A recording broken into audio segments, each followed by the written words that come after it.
जय हिंद, नमस्कार दोस्तों। मैं धर्मराज कुमार अपने यूट्यूब चैनल जीएस से पैरम जीएस विद धर्म में आपका स्वागत करता हूं। और बिहार स्पेशल का दोस्तों हम लोग का जो सीरीज चल रहा था, क्यूक रिवीजन सीरीज, आज दोस्तों उसका क्लास हम लोग 4 करेंगे। आज हमारा चौथा क्लास है दोस्तों। इससे पहले 3 क्लास हम लोग कर चुके हैं। अगर आपने नहीं देखा है तो इसका दोस्तों मैंने प्ले लिस्ट बना दिया है, वहां पर जाकर के आप देख लीजिए। खासकर बता दिए थे कि ये जो सीरीज शुरू किया गया दोस्तों, Bihar SSC exam, Bihar police हो गया और बिहार दरोगा जो एग्जाम होने वाला है तो दोस्तों बिहार में, उसको ध्यान में रखकर ये बनाया गया है। क्योंकि इसमें दोस्तों जो बिहार स्पेशल का पूरा निचोड़ हम बताएंगे, जैसा कि आपको पार्ट 1, पार्ट 2, पार्ट 3 में आप देख चुके होंगे दोस्तों। इसीलिए इसका हम नाम भी रखे हैं कि पढ़े वही जो आपके लिए हो दोस्तों सही। तो चलिए दोस्तों, बिना समय गवाए हम अपना क्लास शुरू करते हैं। तो चलिए हम अपना शुरुआत करते हैं आज का। तो आज शुरू करेंगे दोस्तों हम लोग गंडक नदी घाटी जो परियोजना है दोस्तों, उससे हम बात करेंगे। दोस्तों ये जो गंडक नदी घाटी परियोजना है, क्या गंडक नदी पर सबसे पहले याद रखिएगा। और ये भारत और नेपाल की संयुक्त परियोजना, मतलब ये दोनों मिलकर दोस्तों क्या कर रहे हैं, ये परियोजना का लाभ उठा रहे हैं। इसका कार्य जो मतलब कि इसका जो प्रारंभ हुआ था कार्य, ये 1960 से दोस्तों ये कार्य प्रारंभ हुआ था। इसमें 2 नहरें निकाली गई है दोस्तों, एक पूर्वी गंडक और ये दोस्तों पश्चिमी गंडक, यहाँ से निकाली गई है। 15 मेगावाट क्षमता का जल विद्युत केंद्र दोस्तों यहाँ पर क्या स्थापित है, कितना है, 15 मेगावाट का, याद रखिएगा। मेन है आपको याद रखना, ये 2 नहर पूर्वी गंडक और पश्चिमी गंडक, कब ये प्रारंभ हुआ था और किस किस साथ ये संयुक्त परियोजना है, तो आपको याद रहेगा ये भारत और नेपाल के साथ है दोस्तों। आगे बात करते हैं हम लोग कि बिहार में जो नदी घाटी परियोजना, आप कोसी के बारे में बात करते हैं, गंडक के बारे में बात कर लिए, कोसी के बारे में बात करते हैं। तो ये भी क्या है दोस्तों, भारत नेपाल की संयुक्त परियोजना है। और इसका परियोजना ये 1954 में क्या हुआ था, लागू हुआ था। 1960 में वो लागू हुआ था, 1954 में ये लागू हुआ था। और इससे भी दोस्तों क्या 2 नहरें निकाली गई है, एक पूर्वी कोसी और एक पश्चिमी कोसी दोस्तों। इस पर एक महत्वपूर्ण प्रश्न याद रखना है कि इस परियोजना के तहत हनुमान सागर बांध का निर्माण हुआ है। अगर आपसे पूछ दे कि हनुमान सागर बांध किस नदी पर है या किस नदी के नदी पर बनाया गया है, तो ये कोसी नदी, याद रखिएगा दोस्तों, इस पर कोसी नदी। अब आते हैं हम लोग, बात करते हैं बिहार के जलप्रपात के बारे में। कुछ जलप्रपात कौन कौन से हैं जो इंपॉर्टेंट है यहाँ पर हम लिखे हैं दोस्तों। अब बात करते हैं कि ककोला जलप्रपात पूछे आपसे कहाँ है, तो नवादा में है दोस्तों, नवादा जिला में है। दुर्गावती बोलेगा तो आपका रोहतास में जो सबसे ऊंचा जलप्रपात है, कहाँ का, बिहार का दोस्तों। वहीं बात करते हैं कर्मनाशा, बक्सर में है। कर्मनाशा नदी दक्षिण की नदी है दोस्तों, दक्षिण बिहार की नदी है। धुआं कुंड की बात करें, हम मझर कुंड की बात करें तो ये सासाराम में है दोस्तों, रोहतास। ये याद रखिएगा। तेलहर कुंड के बारे में बात करें तो कैमूर। तो ये आप कुछ जलप्रपात याद रखिएगा। अब बात करते हैं हम लोग दोस्तों नहर के बारे में, बिहार के कुछ नहर के बारे में। त्रिवेणी नहर जो गंडक नदी पे गंडक नदी पे क्या दोस्तों बना हुआ है, गंडक नदी से निकाली गई है नहर, याद रखिएगा। तिरहुत जो आपका ये पश्चिमी चंपारण में, तिरहुत नहर बोलेगा तो गंडक नदी से ही निकलती है। पूर्वी कोसी और पश्चिमी कोसी याद रहेगा, कोसी नदी से। राजपुर नहर ये कोसी नदी से निकलती है। पूर्वी सोन और पश्चिमी सोन आपको याद रखना है, ये भी सोन। तो जिसमें नाम है तो उसमें तो कोई दिक्कत आपको नहीं है, लेकिन आपका ये आपका त्रिवेणी नहर हो गया, तिरहुत नहर हो गया, आपका ये राजपुर नहर हो गया। तो ये तीनों आप याद रखिएगा, बाकी आपको तो याद रहेगा ही दोस्तों।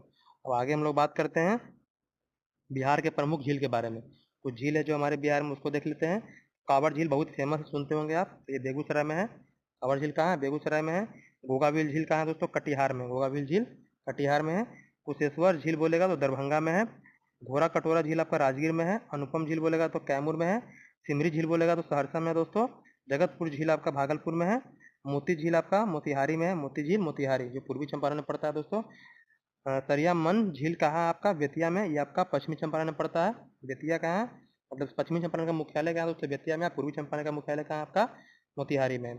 पिपरा मन झील कहाँ है, तो ये भी मोतिहारी में, तो ये पूर्वी चंपारण में पड़ता है। कभी कभी आदमी को हो जाता है कंफ्यूज कि पूर्वी चंपा मोतिहारी कहाँ है, बेतिया कहाँ है। तो कंफ्यूज क्या होता है कि मोतिहारी को कर देता है पश्चिमी चंपारण और बेतिया को कर देता है पूर्वी चंपारण। तो मोतिहारी याद रखिएगा आपका पूर्वी चंपारण में है, बेतिया कहाँ है दोस्तों, पश्चिमी चंपारण में, ये याद रखिएगा। तो आप आसानी से झील को याद रख सकते हैं। आगे बात करते हैं, अब बात करते हैं बिहार की मिट्टी के बारे में। आपको पता है कि बिहार में ज़्यादातर क्या है, जलोढ़ मिट्टी पाई जाती है।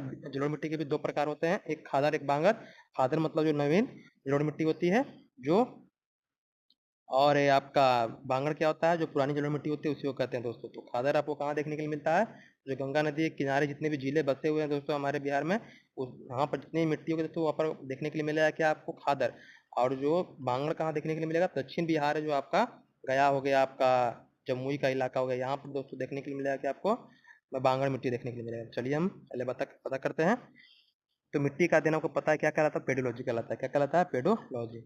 बिहार की एक मैदानी राज्य है दोस्तों, इसमें 90% जलोढ़, जिसमें कछारी मिट्टी भी कहते हैं, क्योंकि जल ये क्या होता है, मिट्टी को जल जल द्वारा बहकर, नदियों द्वारा बहकर जो मिट्टी आती है, जो जल को ओढ़े रहती है, उसको बोलते हैं जलोढ़।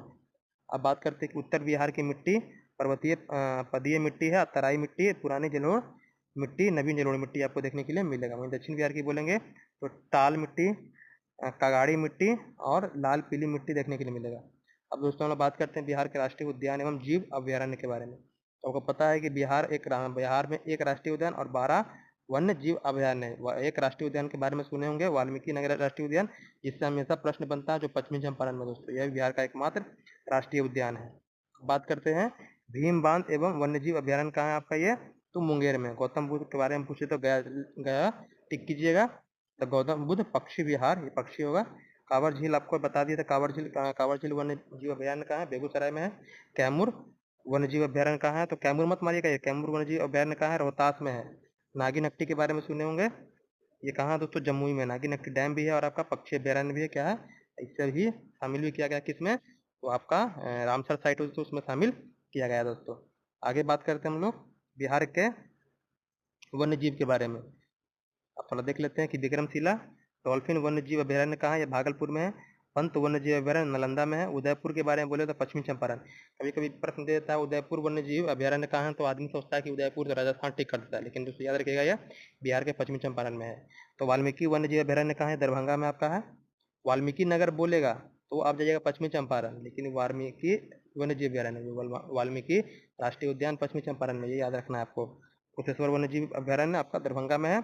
बरौला सलीम ली आपका कहाँ है, पक्षीरण्य वैशाली में है। अब थोड़ा बात कर लेते हैं हम लोग बिहार के वन रिपोर्ट के बारे में। ये दोस्तों हम 2021 का आंकड़ा लिखे हैं, 2022 का आंकड़ा हम 2023 वाला आंकड़ा बताएंगे जल्दी ही अपने वीडियो के माध्यम से। तो बिहार का वन आवरण क्या है दोस्तों आपका, ये है बिहार का, तो 7380.79 वर्ग किलोमीटर है दोस्तों हमारे बिहार में। और राज्य के कुल भौगोलिक क्षेत्रफल का 7.84% है। अभी अगर नया रिपोर्ट की बात करें तो लगभग 15 पॉइंट कुछ परसेंट है दोस्तों, मतलब 15% से ऊपर आपको देखने के लिए मिलेगा। क्या ये आपको भौगोलिक मतलब राज्य में हमारा वन आवरण दोस्तों 2019 की तुलना में दोस्तों क्या है, 75 किलोमीटर ये बढ़ा है, जो लगभग 1.03% है। और राज्य का वृक्षारोपण कितना है दोस्तों, 2341 वर्ग किलोमीटर है दोस्तों। ये हम जल्दी बताएंगे आपको बिहार का जो वन रिपोर्ट है 2023 वाला, अलग से सेपरेट वीडियो बना करके।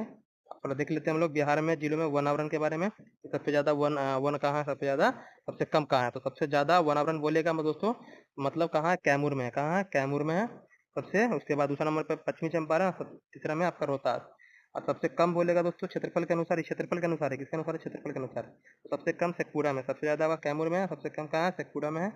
और उसके बाद दूसरा नंबर पर अरवल, और फिर तीसरा नंबर पर क्या था दोस्तों, जहानाबाद। तो सबसे पहला याद रखिएगा दोनों का, कैमूर और क्या रखना है आपको याद, शेखपुरा।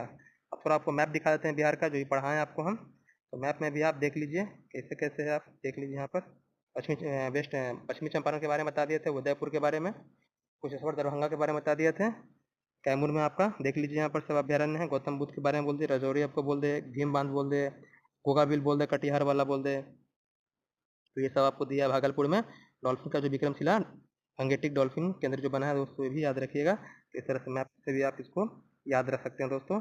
बाकी अच्छे से तैयारी कीजिएगा, आपको जितना भी टॉपिक है बिहार स्पेशल का दोस्तों, इसी तरह से हम कीप रिवीजन करा करके आपको करवा देंगे, ताकि बिहार पुलिस का एग्जाम जो देने वाले बच्चे हैं वो आसानी से इसको पढ़ करके आसानी से दोस्तों जो भी 2-4 क्वेश्चन आते हैं बिहार स्पेशल से, उसको आसानी से दोस्तों बना सके। बाकी अच्छे से तैयारी कीजिएगा। बाकी हमारे चैनल पर दोस्तों इस पीडी का भी जीएस शुरू कर दिए हैं, वो 50-50% पे चल रहा है, मतलब कि थ्योरी प्लस एमसीक्यू दोस्तों। उसी दिन हम मतलब कि थ्योरी भी करा दे रहे हैं और एमसीक्यू भी करा दे रहे हैं दोस्तों, ताकि आपको कोई दिक्कत ना हो। क्योंकि हम बता दिए आपको कि हमारे चैनल पर दोस्तों सिर्फ आपको थ्योरी नहीं पढ़ाया जाएगा, बल्कि कोई भी चैप्टर आपको पढ़ाएंगे तो उसको हम पीवाईक्यू कराते हैं दोस्तों। जैसा कि आपको हम पॉलिटी मेरे प्लेलिस्ट पर पढ़ा हुआ है, जाकर देख सकते हैं। हिस्ट्री अभी पढ़ा रहे हैं दोस्तों, और अभी हमारा 50 वीवीआई टॉपिक है, उसमें भी दोस्तों लगभग 10 टॉपिक हम कवर कर चुके हैं। उसको भी धीरे धीरे दोस्तों हम कवर करेंगे।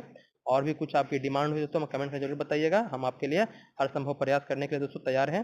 बाकी अच्छे से तैयारी कीजिए मन लगा दोस्तों। धन्यवाद।